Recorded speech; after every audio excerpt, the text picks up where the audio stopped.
नमस्कार दोस्तों, आज की इस रोमांचक कहानी में आप सभी का स्वागत है। मेरा नाम सिमरन है और मेरी उम्र 22 साल है। मैं दिल्ली यूनिवर्सिटी से ग्रेजुएशन कर रही हूँ। पापा की दूसरी शादी के बाद मेरी जिंदगी में एक नया रिश्ता आया।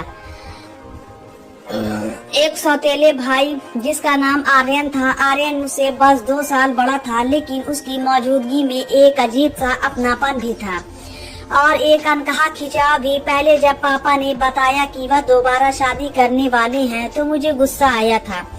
मुझे लगा था कि अब मेरे घर में एक अनजानी महिला आएगी जो शादी मुझसे शायद मुझे अपनी बेटी की तरह कभी नहीं मानेगी। लेकिन जब वह शादी करके लाए तब उनके साथ घर में आर्यन भी आया।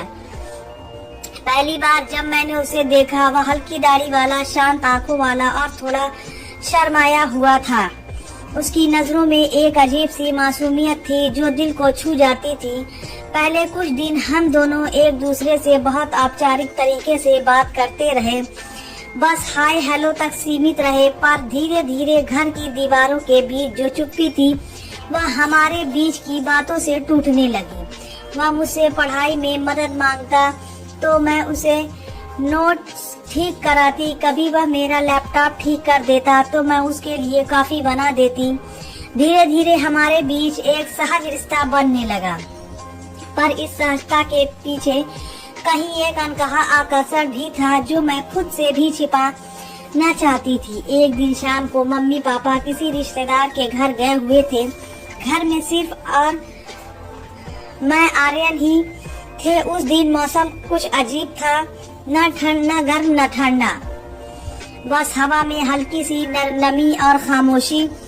मैं अपने कमरे में बैठी थी, तभी बिजली चली गई, अंधेरा छा गया और मैं हल्की सी घबराई। तभी दरवाजे पर दस्तक हुई। सिमरन तू ठीक है? आर्यन की आवाज में चिंता थी। मैंने धीरे से कहा हाँ, बस अंधेरे से थोड़ा डर लग रहा है। वह हंसकर बोला डरने की कोई बात नहीं है, चलो नीचे बैठते हैं। मैं मोमबत्ती जलाता हूँ। मैं उसके साथ नीचे आ गई। कमरे में बस एक मोमबत्ती की लौ जल रही थी। उसकी रोशनी में उसका चेहरा आधा उजाला और आधा धुंधला दिख रहा था। उस हल्की सी रोशनी में उसकी आंखों में जो चमक थी वह मुझसे कुछ कह रही थी। हमने बातें शुरू की, बचपन, कॉलेज, पसंद ना पसंद, हर चीज पर पता ही नहीं चला कि वक्त कैसे बीत गया। वह बोलते बोलते कभी मेरी तरफ देखता, कभी नजरें झुका लेता। मैं भी उसके शब्दों से ज्यादा उसकी आंखों को पढ़ने लगी थी। एक पल के लिए लगा कि यह रिश्ता सिर्फ भाई बहन जैसा नहीं है, कुछ और भी है जो हमारे दिलों में धीरे धीरे पनप रहा है। पर मैं खुद को समझा रही थी नहीं सिमरन, यहाँ तेरे अपने सौतेले भाई हैं, तुझे ऐसा नहीं सोचना चाहिए। लेकिन दिल की बातें दिमाग कहाँ मानता है। अगले दिन कॉलेज जाने से पहले उसने मुझसे कहा सिमरन तू बहुत अच्छी है, तू हर चीज में खुशी ढूंढ लेती है। मैंने मुस्कुराते हुए कहा और तू हर बात में तसल्ली ढूंढता है। वह हल्के से मुस्कुराया और बोला शायद इसीलिए हम दोनों एक दूसरे को समझाते हैं। उसके यह शब्द मेरे दिल में घूमते रहे। उस दिन के बाद से जब भी वह पास आता मेरे अंदर कुछ अजीब सा होता, न डर न झिझक, बस एक शांत सी बेचैनी। एक दिन वह देर रात तक पढ़ाई कर रहा था। मैं पानी देने गई। उसने थके हुए अंदाज में कहा सिमरन कभी कभी लगता है कि इस घर में बस तू ही मेरी अपनी है। मैंने उसकी आंखों में देखा, उसमें अपनापन भी था और कोई छुपी हुई भावना भी। मैं बस मुस्कुराई और बोली और तू मेरे लिए सबसे करीब है। उस पल के बाद हमारे बीच की खामोशी में बहुत कुछ था जो कहा नहीं गया पर महसूस हुआ। कुछ दिन बाद कॉलेज में प्रोजेक्ट वर्क के लिए हमें साथ में काम करना पड़ा। कई बार वह मेरे घर आता, कभी मैं उसके कमरे में जाती। साथ में काम करते हुए हम हंसते बातें करते और कभी कभी बस खामोशी में एक दूसरे को देखते रहते। उसकी मौजूदगी अब मुझे सुकून देने लगी थी। मुझे एहसास हुआ कि उसके बिना घर सूना लगता है। एक दिन जब वह बाहर जाने लगा तो जाने क्यों मैंने कहा जल्दी आ जाना। उसने पलट कर मेरी तरफ देखा और मुस्कुराया। उस मुस्कान में कुछ था जो सीधे दिल को छू गया। उस दिन मुझे समझ आया कि मैं उसे सिर्फ एक भाई की तरह नहीं देख पा रही हूँ। वह हर पल मेरे ख्यालों में था। उसकी बातें, उसकी हंसी, उसकी नजरें सब मेरे भीतर गूंज रही थी।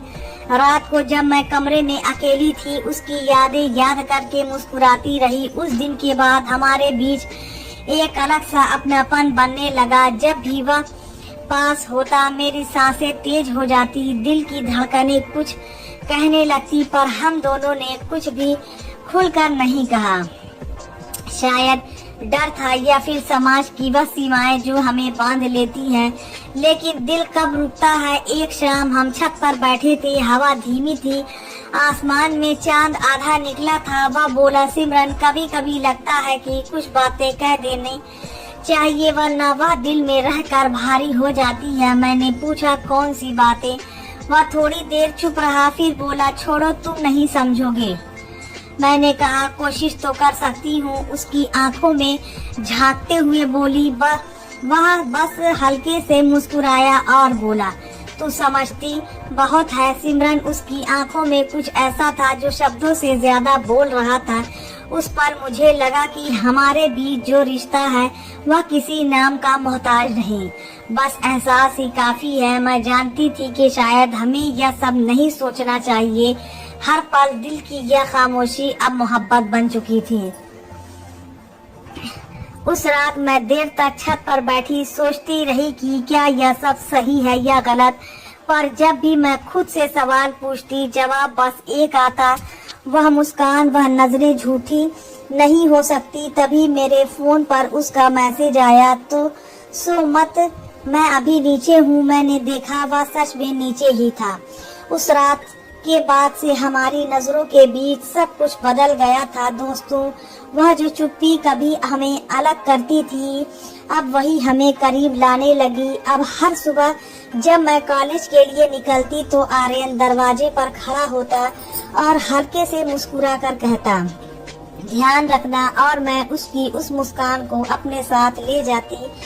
क्लास में बैठी रहती तो भी उसका चेहरा याद आता, उसकी बातें, उसकी हंसी सब मेरे आसपास मंडराती रहती। यह सब मुझे खुद से भी डराने लगा था, क्योंकि मैं जानती थी कि यह एहसास वैसा नहीं है जैसा होना चाहिए। लेकिन दिल के सामने कौन टिक पाता है। एक दिन कॉलेज से लौटते वक्त मैं बारिश में भीग गई। घर पहुंची तो आर्यन ने मुझे देखकर कहा, तू पूरी तरह भीग गई है, बीमार हो जाएगी। उसकी आवाज में चिंता थी। उसने तौलिया मेरे कंधे पर रखते हुए कहा, चल ऊपर जाकर कपड़े बदल ले। मैं धीरे से मुस्कुराई और कहा, इतना ख्याल मत रख, मैं संभाल लूंगी। वह बोला, अब तेरे बिना चैन नहीं आता, संभाल ले खुद को, मगर मुझे मत भूलना। उसके ये शब्द सुनकर मैं कुछ पल के लिए थम गई। उस दिन पहली बार मुझे लगा कि उसने भी वह सब महसूस किया है जो मैं कर रही थी। शाम को जब सब अपने अपने काम में व्यस्त थे, हम दोनों छत पर बैठे थे। हवा में बारिश की खुशबू थी और उसके पास बैठकर मुझे ऐसा लगा जैसे हर गम मिट गया हो। वह बोला, सिमरन, कभी कभी रिश्तों को नाम देने की जरूरत नहीं होती, कुछ एहसास वैसे ही खूबसूरत लगते हैं। मैंने उसकी तरफ देखा। उसकी आंखों में वही गहराई थी जिसमें मैं खो जाती थी। मैंने धीरे से कहा, कभी सोचा नहीं था कि तेरे साथ इतना अपनापन महसूस होगा। वह बोला, कभी सोचा नहीं था कि तेरे बिना सब अधूरा लगेगा। उस रात हमारी बातों में शब्द कम थे, एहसास ज्यादा था। उसके बाद जब भी घर में सब सो जाते, हम देर रात तक बातें करते, कभी बालकनी में बैठकर, कभी कमरे की खिड़की से एक दूसरे को देखकर। उसकी हर बात अब मेरे दिल की जरूरत बन चुकी थी। एक दिन मम्मी पापा शहर से बाहर गए हुए थे। 3 दिन के लिए घर में सिर्फ हम दोनों थे। पहले तो सब सामान्य लगा, लेकिन जैसे जैसे दिन बीत गए, घर की खामोशी हमें और करीब लाने लगी। सुबह 7 बजे चाय बनाना, दोपहर में टीवी देखना, रात को डिनर करते हुए उसकी हंसी सुनना, सब कुछ इतना खूबसूरत लग रहा था कि मन करता था कि वक्त यहीं रुका रहे। एक शाम उसने मुझसे कहा, सिमरन, कभी सोचा है अगर यह दुनिया न होती तो क्या हम वैसे ही रह पाते जैसे अब हैं? मैंने उसकी बात पर चुप रहकर मुस्कुराया, मगर दिल में हलचल मच गई। रात को जब मैं अपने कमरे में ही था, उसने दरवाजे पर दस्तक दी। मैं सोई हुई थी। मैंने कहा, नहीं, नींद नहीं आ रही है। वह धीरे से कमरे में आया और खिड़की के पास बैठ गया। बोला, कभी कभी सोचता हूँ तू इतनी पास है फिर भी कितनी दूर। मैंने उसकी तरफ देखा। उसकी आंखों में वह बात थी जो अब तक हम दोनों के बीच अनकही थी। मैंने बोली, शायद कुछ बातें बिना बोले ही ज्यादा अच्छी लगती हैं। वह मुस्कुराया और बोला, सही कहा तूने। उस रात के बाद हमारे बीच की दूरी और कम हो गई। अब जब वह मेरा नाम लेता तो उसकी आवाज में एक अपनापन होता जो दिल को छू जाता। मेरा अब उसके हर छोटी बात पर ध्यान जाने लगा था। वह कैसे मुस्कुराता है, कैसे बालों को पीछे करता है, कैसे अचानक गंभीर हो जाता है, यह सब मुझे उसके और करीब ले गए। एक दिन वह ऑफिस के काम से बाहर गया था। मैं बेचैन थी, फोन बार बार देख रही थी। जब उसका मैसेज आया, थोड़ा लेट हो जाऊंगा, तो मन शांत हुआ। मैंने जवाब दिया, सुरक्षित लौट आना, तेरे बिना घर सूना लगता है। उसने सिर्फ इतना लिखा, और तेरे बिना जिंदगी। वह पल मेरे लिए खास था क्योंकि पहली बार उसने अपना एहसास को सीधे शब्दों में कहा था। जब वह रात में लौटा थका हुआ था, मैंने उसके लिए चाय बनाई।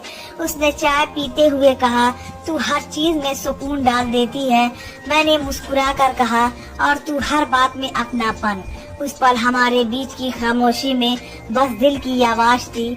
उस रात हम देर तक बातें करते रहे, बचपन की, जिंदगी की, सपनों की।